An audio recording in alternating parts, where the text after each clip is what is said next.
Ce bâtiment que vous voyez aujourd'hui n'est qu'une grâce du Seigneur Jésus-Christ.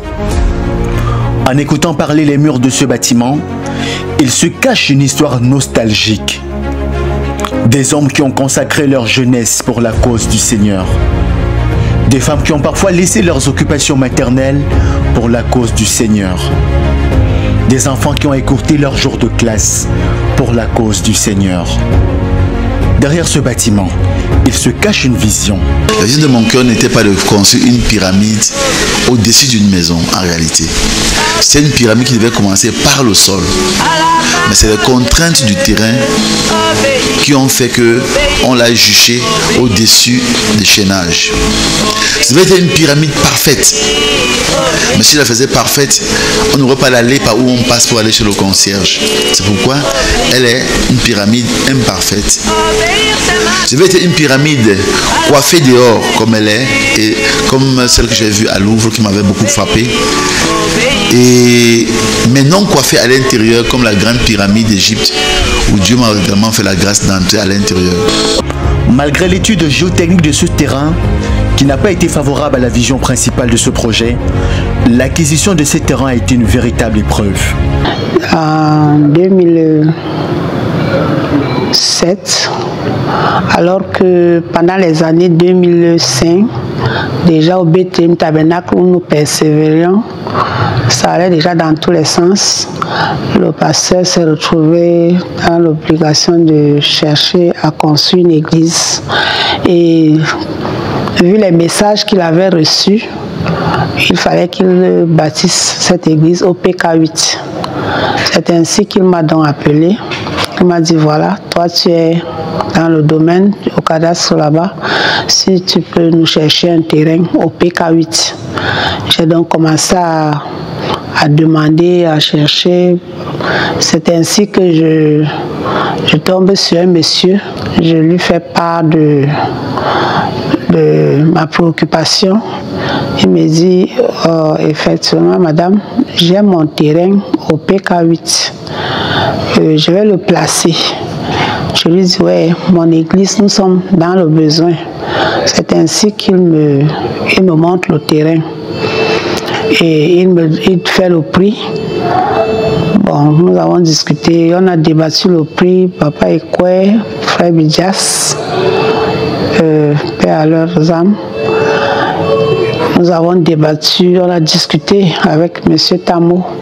Il m'a dit, lui, il n'est pas sur place. Il m'a fait une procuration pour que je récupère son argent. J'ai donc, j'ai commencé à percevoir son argent.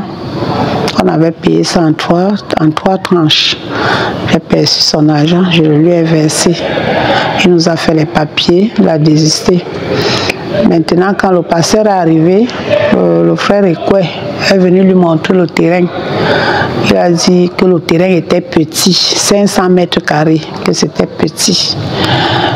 Pour ce qu'il a en projet, que le terrain a été petit, il aimerait avoir un terrain un peu plus grand. Donc, nous avons repris, j'ai repris le travail, j'ai commencé à demander. J'ai rencontré à l'époque même les notables de Ndokoti pour demander s'ils pouvaient trouver quelque chose pour mon église.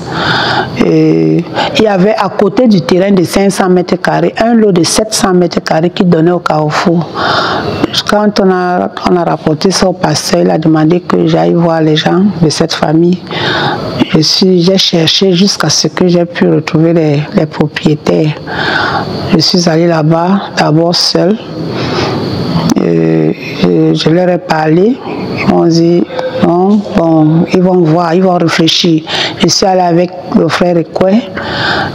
Après, le gars m'appelle, il me dit, ah, si c'est pour ton église, ah, on ne vend pas. On ne vend pas ce terrain. J'ai dit, ah, vous ne vendez pas parce que c'est l'église ou bien vous ne vendez. Il dit, non, on ne vend pas. Ok. Nous avons continué les recherches et on m'a proposé ce terrain. Le terrain sur lequel nous sommes, c'est 1500 mètres carrés. 1500 et poussière de mètres carrés. Quand on lui rapporte qu'on a eu un terrain et le prix, il a dit qu'on n'a pas d'argent, qu'est-ce qu'il faut faire? Il me dit, je vois qu'il faut qu'on vende d'abord le premier terrain. L'argent là peut nous aider. C'est ainsi que nous nous sommes jetés à l'eau. On a commencé à chercher les clients.